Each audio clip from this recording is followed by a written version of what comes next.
Bom, muito bom dia. Eu estou aqui um pouco combalido, porque estou tratando uma Covid. Felizmente, eu cumpri todas as etapas, fiz as 3 vacinas, as 3 doses, mas infelizmente rodei Brasília, São Paulo, onde praticamente ninguém mais está usando máscara e em algum momento desse, de novo, me contaminei. O que eu quero ponderar, pedindo desculpas por não estar aí pessoalmente, agradecido, muito, muito agradecido, mais uma vez, pelo privilégio de ser convidado por vocês, que são uma interlocução que eu conheço de longa data e que eu tenho um profundo respeito e admiração, são o que há de melhor na liderança sindical do serviço público brasileiro, hoje tão sofrido de uma campanha de desmoralização, que faz parte de uma campanha, não é, de desmonte do Estado Nacional para aperfeiçoar a perversão neoliberal, que, sendo ideologia de quinta categoria, nos é vendida ainda hoje como ciência boa. Bom, eu quero, agradecido pela oportunidade, fazer algumas ponderações o mais breve possível, senão o meu médico me esfola. Não é? Veja, a extensão da crise brasileira, a complexidade da crise brasileira e a renitência da crise brasileira no tempo pedem, suplicam, imploram que a sociedade brasileira não desperdice esse precioso momento que a democracia nos oferece, que é o debate eleitoral, para que a gente o use para um aprofundamento do diagnóstico dos problemas. Porque daí, senão, não sairá a terapêutica e as energias organizadas, conscientes, lúcidas, inteligentes, que nós precisamos sistematizar para vencer um poderosíssimo inimigo que está encastelado no sistemão brasileiro, mas cuja, vamos dizer, ponta visível é o sistema financeiro. Isso aqui não é paranoia, acredita, eu tenho uma vivência de 40 anos, ex-prefeito, ex-governador, ex-ministro da Fazenda, ex-ministro da Integração Nacional, parlamentar de oposição na Câmara, na Assembleia Legislativa, líder de um governo de ruptura, né?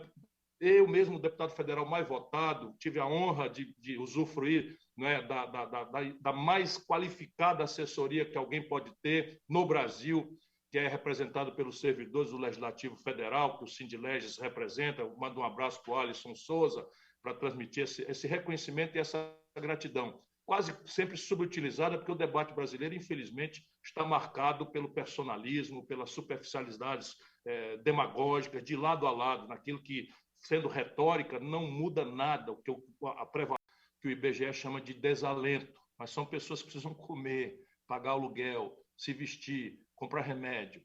12 milhões em números redondos são os brasileiros desempregados, que o IBGE considera desempregado aquele que no mês passado procurou emprego e não conseguiu, mesmo montar numa moto, não é que eles consideram emprego. Mas vamos conseguir adiante. Algo ao redor de 50 milhões de brasileiros estão empurrados para a mais vil e selvagem informalidade da história brasileira. Sabe o que é informalidade? É o cidadão e a cidadã estarem induzidos a uma jornada de trabalho entre 60 e 70 horas, sem descanso semanal para ir ao culto, para ir ao templo ou para ir para a igreja, sem férias, sem 13º salário. E mais grave, muito grave, porque lá não haverá solução para isso se não considerarmos agora essa questão. É que nós estamos produzindo um universo de 50 a 60 milhões de brasileiros para quem a velhice chegando daqui 15 anos, 20 anos, os encontra nenhuma cobertura previdenciária. Isto é o que eu estou falando, 60 milhões de brasileiros. Se nós não considerarmos esse problema agora, lá quando ele aparecer, não haverá mais solução. Isso é o que está acontecendo no meio do povo, mas é mais grave. A renda, por conta desse desemprego aberto tão extenso, a informalidade tão extensa, a renda está declinando ao menor valor médio desde que se mensura esse índice. E o sintoma trágico disso é o salário mínimo. O salário mínimo brasileiro tem o pior poder de compra dos últimos 15 anos, e só perde em poder de compra, quer dizer, só ganha em poder de compra do salário mínimo da Venezuela, que está num caos institucional conhecido. Veja, o Brasil é a economia mais rica das Américas, tirando os americanos e os canadenses, e nós estamos pagando o segundo pior salário mínimo, perdendo para o Uruguai, para o Paraguai, para a Bolívia, para o Peru, sabe, para a Colômbia. E isto é o que está acontecendo aqui embaixo na vida real do povo brasileiro. Mas se isso já seria causa bastante para nos preocuparmos com a qualidade do diagnóstico da mais grave, complexa e renitente crise brasileira, nós vamos encontrar uma inflação da fazenda do Itamar Franco, ajudei a fazer o real. Amigos, é a dos últimos 27 anos tomado o indicador de abril. Se nós ainda persistirmos na média, que é uma tragédia que não explica a carestia para o povo, não é? Nós vamos encontrar a pior inflação dos últimos 17 anos. Hoje, a minha companheira que me ajuda aqui em casa estava me dizendo que gastou R$ 12 para comprar o café e o açúcar. O café e o açúcar, e ela encheu os olhos de lágrimas. Esta é a vida do nosso povo. Hoje, quem vive diretamente de combustível, taxistas, motoristas de aplicativo, motoristas de caminhão, caminhoneiros, simplesmente enlouqueceram, porque está inviável por uma política pública controlada pelo governo. A Petrobras distribuiu 102 bilhões de reais de lucro no ano passado e no trimestre agora, para esfregar no nariz de um povo desesperado, ela botou 45 bilhões de reais de lucro no trimestre. Isto é 7 vezes o lucro médio das petroleiras globais, porque o assalto que fez ao Estado Nacional Brasileiro, infelizmente, é aperfeiçoado por aquilo que se convencionou chamar de esquerda no Brasil. Por favor, não me levem a mal e só entendam o problema. Por favor, não me levem a mal, só entendam o problema. Isto está acontecendo, a política de preço da Petrobras, porque o Fernando Henrique e o Lula deram 60% do capital não votante da Petrobras aos acionistas estrangeiros e aos banqueiros no Brasil. E os acionistas minoritários, finalmente, do Michel Temer para cá, conseguiram empolgar a política de preço da Petrobras para extrair o lucro máximo no curto prazo, enquanto se desmonta a vida do nosso povo. A energia elétrica no Brasil cresceu 200% acima da inflação e está nos indicadores de inflação. Por favor, entendam o tamanho e a complexidade da crise brasileira, senão a gente se livra do Bolsonaro e repete exatamente o mesmo modelo, só que agora o Brasil chegou no fundo do poço. E eu explico para vocês por que o Bolsonaro se elegeu. Vamos pensar juntos, fraternalmente, como irmãos, cada um é dono do seu voto. Mas uma ocasião como essa não pode ser uma disputa despolitizada, odienta, para derivar e acabar no mais do mesmo. Repetir o modelo econômico, repetir o modelo de governança política. Vamos tentar entender com humildade, para respeitar 70% do nosso povo, que nos estados mais desenvolvidos votaram no Bolsonaro. Foi pela obra do Bolsonaro. Essa obra não existe. O Bolsonaro é um deputado canalha do baixo clero brasileiro. Roubava dinheiro da gasolina no gabinete dele. Eu fui contemporâneo dele, eu tenho a nota fiscal. Roubava dinheiro de funcionário fantasma. A turma do Cid Leste sabe disso. Porque o Bolsonaro tinha aí vários funcionários fantasmas. Pois bem, não foi pela obra. Será que foi por encantadora proposta de solução dos problemas estruturais brasileiros que o Bolsonaro recebeu 70% dos votos de São Paulo, do Rio, de Minas Gerais, do Rio Grande do Sul, os estados mais líderes do Brasil? Também não foi. Essa proposta nunca existiu. A explicação de tal extensa ação do povo brasileiro foi um voto magoado, um voto ressentido, um voto de protesto contra o encontro macabro da mais grave crise econômica da história brasileira, que é essa que está aí, e que o Bolsonaro tem agravado, mas que foi fundada lá atrás, sabe, pelo Lula e pelo PT. A data da prostração é essa, o desemprego estoura de 6% para 12% na mão do Lula e do PT com a Dilma. Nunca mais o desemprego desceu. Sabe, o sistema tributário brasileiro é o mesmo que transformou o Brasil num paraíso fiscal. O Brasil e a Estônia não cobram imposto sobre lucros e dividendos empresariais. 50 bilhões de renúncia fiscal em que salmão, queijo suíço e filé mignon estão isentos de pagar PIS e COFINS. 8 bilhões de reais com os outros produtos suntuários, dá para pagar 1 milhão de vaga em creche em tempo integral. 5 brasileiros acumulam a renda dos 100 milhões de brasileiros mais pobres. Essa tragédia o Bolsonaro está gravando, mas ela vem lá de trás. Esse é o desafio fraterno, ter que ir para o embate, sabe, muito grave, porque eu não vou aceitar a ideia de que nós agora temos que fazer uma luta despolitizada, odienta, para derrotar o Bolsonaro e cair em mais do mesmo. Mais do mesmo é gerar o Bolsonaro, quem sabe pior do que o Bolsonaro, porque pelo menos é um boçal, é um genocida, é um bandido iletrado, e a gente é fácil caricaturalmente denunciar o Bolsonaro. Mas o problema não é este, sendo este um gravíssimo sintoma do problema.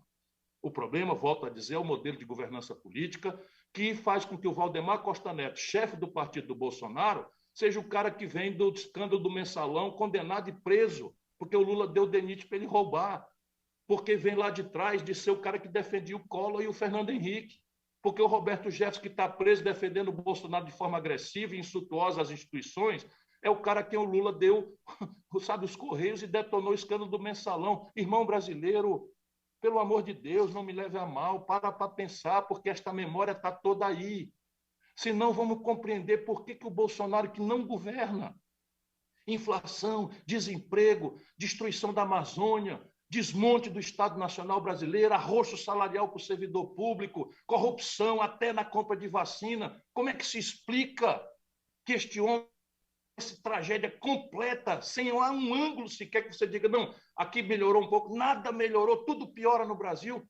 Como é que ele tem essa resiliência competitiva e está até apresentando tendência de crescer? É porque o nosso povo não é burro. Alô, burguesia, pequena burguesia de esquerda, o nosso povo tem a memória magoada daquilo que aconteceu com o emprego dele, o crediário dele. Sabe quantos brasileiros estão humilhados no SPC? Isso veio lá de trás. 65 milhões de brasileiros recebendo aquele indefectível telefonema sem você saber quem está ligando. Venha pagar sua conta, eu vou tomar sua geladeira. 77,8% das famílias brasileiras estão super endividadas. 6 milhões de micro e pequenas empresas estão super endividadas. Isso não é porque o povo brasileiro virou caloteiro, o empresariado brasileiro virou caloteiro, é uma política de juros criminosa. E o PT está assumindo agora o compromisso, o Lula assumindo o compromisso de manter a atual direção do Banco Central, a pretexto de uma legalidade que foi introduzida entre nós, agora em plena pandemia, por esses canalhas do Centrão dirigidos pelo senhor Lira, no meio da pandemia, numa votação virtual, sem presença de ninguém, e o Lula e o PT representando o progressismo brasileiro, o privilégio de ter sido escolhido líder tantas vezes pelo Brasil, assume pateticamente que vai manter esse sistema. Se for manter o sistema, para que tirar o Bolsonaro? Só porque o Bolsonaro é um boçal, é um criminoso? É pouco, nós temos que tirar o Bolsonaro e a canalice que ele representa. Bom, meu médico estava muito aborrecido comigo, porque me disse que eu estava liberado para falar 5 minutos, fazer uma saudação a todos vocês. Mas eu não queria fazer porque considero muito importante a qualidade da liderança que vocês representam. Eu não quero que ninguém mude de opinião, cada um tem seu voto, cada um tem sua posição, mas, pelo amor de Deus, não permitam que o debate brasileiro seja reduzido a isso, sabe? A uma confrontação odienta, despolitizada, porque isto é que é o perigo. O perigo é a gente ressuscitar, sabe, o antipetismo em cima de uma memória muito contundente, muito clara. 65 milhões de pessoas inadimplentes sabem que dia começaram a passar esse calvário. Sabe, desempregados sabem que dia começou o calvário de não achar o emprego. E a disputa contra a questão da corrupção não pode dar de novo ao Bolsonaro a prevalência moral, porque o Lula, de forma absolutamente descuidada, leviana, se acerta com o Alckmin, com o Renan Calheiros, com o Onísio Oliveira, Del Vieira Lima. Tudo isso é verdade o que está falando agora. É muita imprudência e eu vou lutar, pedindo a Deus que ilumine a minha palavra. Se não para ser eu o presidente do Brasil, mas pelo menos que eu imponha, daquilo que eu puder fazer, um debate que respeite o tamanho, a renitência e a complexidade da crise brasileira. Há solução, mas a solução vai ter que ferir interesses muito poderosos. Por exemplo, cobrar imposto sobre lucros e dividendos empresariais. Só o Brasil e a Estônia não cobram. Eu cobrei e o Lula e o Fernando Henrique revogaram. Cobrar tributos sobre heranças. O Ceará cobra 8%, o Brasil 4%. No mundo capitalista é 25%, 30% sobre as grandes heranças. Eles vão ficar contra, porque o mundo inteiro faz assim. Por exemplo, o Brasil hoje paga de IPTU por mês em São Paulo. Alô, MST, o Brasil paga hoje em São Paulo de IPTU por mês. Essa imensa fazenda do agronegócio paga por ano de imposto territorial rural. Depois de 14 anos de conversa fiada de esquerda não é da boca para fora. Esquerda é ir em socorro do povo brasileiro que está desesperado e passando fome. É aqui que eu estou, junto com o povo brasileiro.